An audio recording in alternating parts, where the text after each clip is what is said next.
15 شعبان کی رات میں ہمارے ملکوں میں جو ہمارے عجمی ملک ہیں اس میں وہ کچھ ہو رہا ہے جو نہ میرے نبی نے کیا، نہ صحابہ نے کیا، نہ تابعین نے کیا۔ عجیب و غریب عبادات گھڑ لی ہیں، عجیب و غریب اس کے اعمال بنا لیے ہیں اپنی طرف سے، اور مسجدیں بھری ہوتی ہیں اور روشنیاں لگی ہوتی ہیں اور آتش بازی ہو رہی ہوتی ہے۔ میرے نبی نے اس رات کی فضیلت بتائی، عمل کوئی نہیں بتایا۔ جیسے یہاں کوئی صلاۃ تسبیح کی جماعت کرا رہے ہوتے ہیں، کوئی اجتماعی تہجد پڑھ رہے ہوتے ہیں، کوئی دیگیں چڑھا رہے ہوتے ہیں، کوئی آتش بازی کر رہے ہوتے ہیں، تو وہ اس میں اتنا غلو ہو گیا ہے کہ یہ بھی ٹھیک نہیں۔ اور کچھ علماء نے اس کے رد میں اس کا اتنا انکار کیا ہے کہ اس رات کی کوئی فضیلت ہے ہی نہیں، یہ بھی ٹھیک نہیں۔ اس بیچ کا راستہ، اس رات کی فضیلت میں جتنی احادیث ہیں وہ ضعیف ہیں، لیکن اتنی کثرت سے ہیں کہ ان سب کا مل کر جمع ہو کر کم از کم وہ حسن لغیر ہی تک تو پہنچ جاتی ہیں۔ اور ابن عثیمین رحمۃ اللہ علیہ نے بھی یہ لکھا ہے کہ زیادہ سے زیادہ ان احادیث کے مجموعے سے، چونکہ اگرچہ ضعیف ہیں لیکن کافی زیادہ ہیں، تو وہ حسن لغیر ہی تک پہنچ جاتی ہیں۔ تو حسن لغیر ہی سے کوئی عمل ثابت نہیں ہوتا، عمل ثابت ہوتا ہے صحیح حدیث کے سے۔ ایک احادیث کی کثرت سے روایات اور ایک امت کا عمل، کہ امت کا بہت بڑا طبقہ صدیوں سے اس رات کا اہتمام کر رہا ہے، لیکن کچھ عرصہ پہلے تک اہتمام تھا دن میں روزہ رکھنا، رات کو کوئی نوافل پڑھ لینا، کوئی 2 4 زیادہ پڑھ لینا، لیکن اب یہ ڈھول تماشے جو اب شروع ہوا ہے اس کا تو کوئی وجود ہی کوئی نہیں ہے۔ تو اس رات کو اللہ تعالیٰ نے مبارک بنایا، اور حدیث پاک میں آتا ہے کہ اللہ تعالیٰ اس رات میں ساری دنیا کے لوگوں کی بخشش فرماتا ہے سوائے 5 آدمیوں کے، 5 کے سوا سب اہل ایمان کی بخشش ہو جاتی۔ مشرک، المشرک، پہلا مشرک، دوسرا مشاحن، مشاحن کیسے کہتے ہیں؟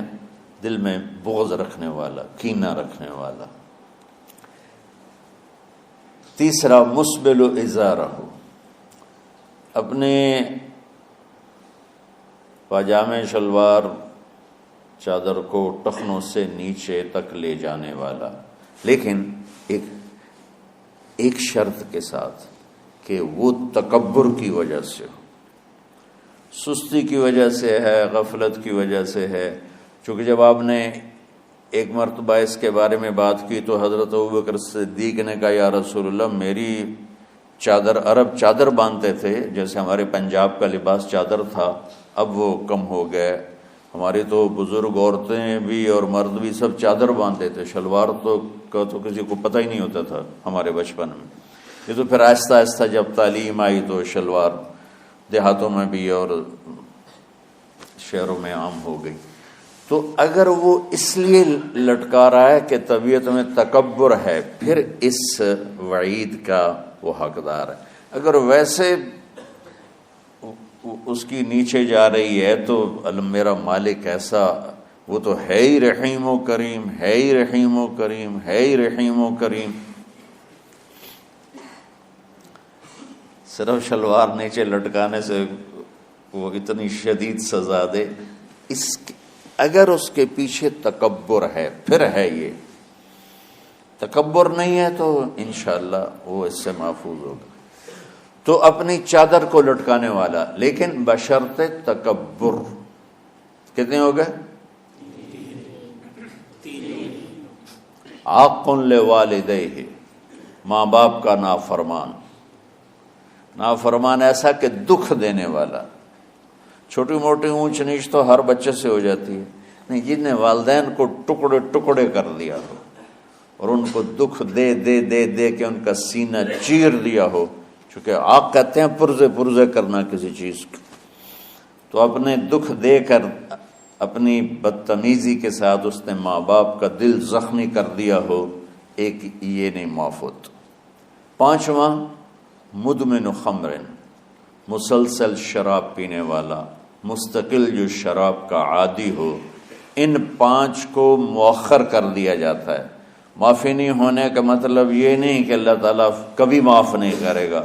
معافی نہ ہونے کا مطلب یہ ہے کہ یہ 5 ایسے گناہ ہیں کہ اس کی وجہ سے بخشش رک جاتی ہے. اگر وہ شرک سے نکل آئے، وہ کینہ سے نکل آئے، وہ تکبر سے نکل آئے، وہ والدین کی نافرمانی سے نکل آئے، شراب چھوڑ دے، تو ان کی بھی بخشش ہو جاتی. جب کوئی توبہ کرے گا فوراً بخشش ہو جائے گی. نہ 15 شعبان کی ضرورت ہے، نہ لیلۃ القدر کی ضرورت ہے، نہ بیت اللہ جانے کے ساتھ توبہ کی شرط ہے. جہاں بھی وہ بیٹھ کے توبہ کرے گا، جس لمحے میں کرے گا، اسی وقت اس کی توبہ قبول ہوگی اور اللہ اس کے پچھلے سارے گناہوں کو معاف فرما دے گا.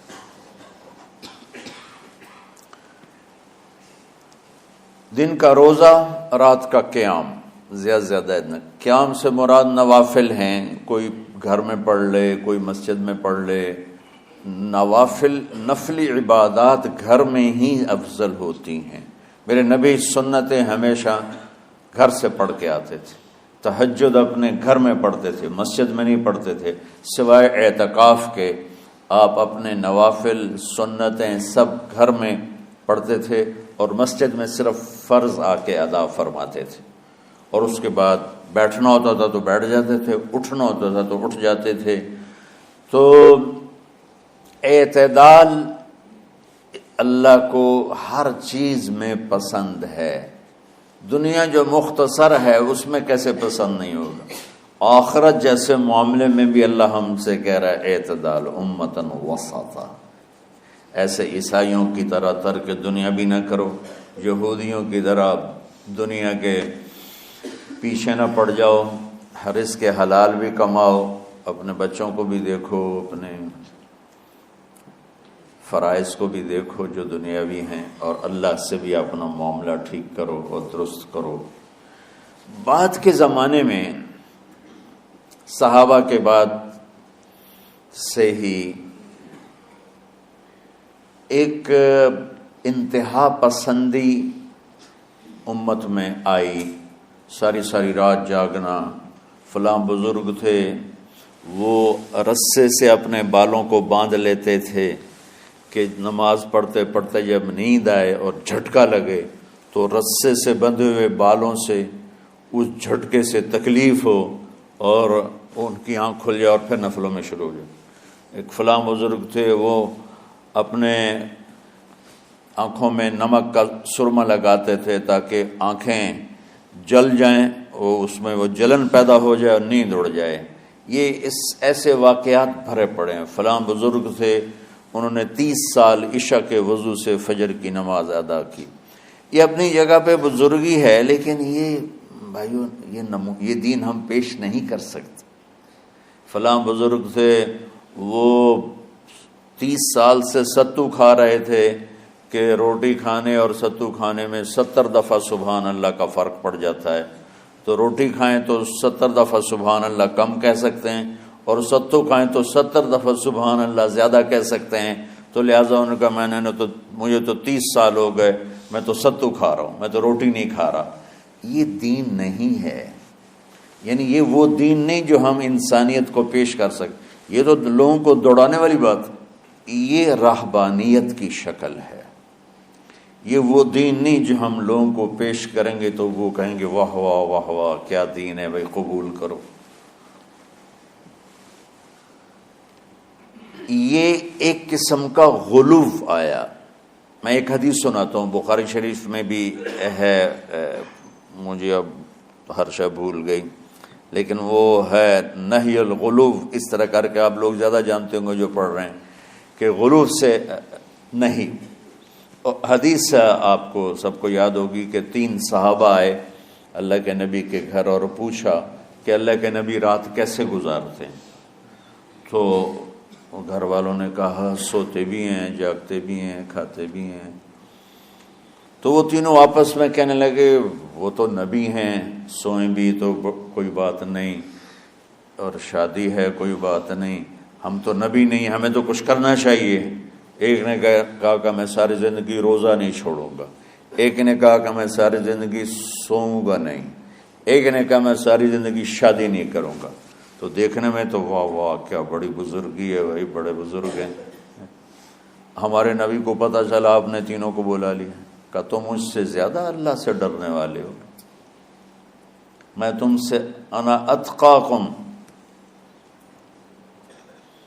یا اخشاکم، الفاظ آپ لوگ کو زیادہ یاد ہوں گے لیکن مفہوم میں صحیح پیش کر رہا ہوں۔ آپ نے کہا میں تم سے زیادہ اللہ کو جانتا ہوں، تم سے زیادہ اللہ سے ڈرتا ہوں، میں سوتا بھی ہوں، میں کھاتا بھی ہوں، میں روزے بھی رکھتا ہوں، میں چھوڑ بھی دیتا ہوں، میری بیویاں بھی ہیں، میں اپنی بیویوں کے پاس بھی جاتا ہوں۔ تم دین میں غلو سے بچو، پہلے امتوں کو ہلاک کر دیا دین میں غلو۔ دنیا میں غلو یعنی انتہا پسندی، ایکسٹریمسٹ ہونا، دنیا ہو یا دین ہو دونوں میں اعتدال بچو، اللہ تعالیٰ کو پسند ہے۔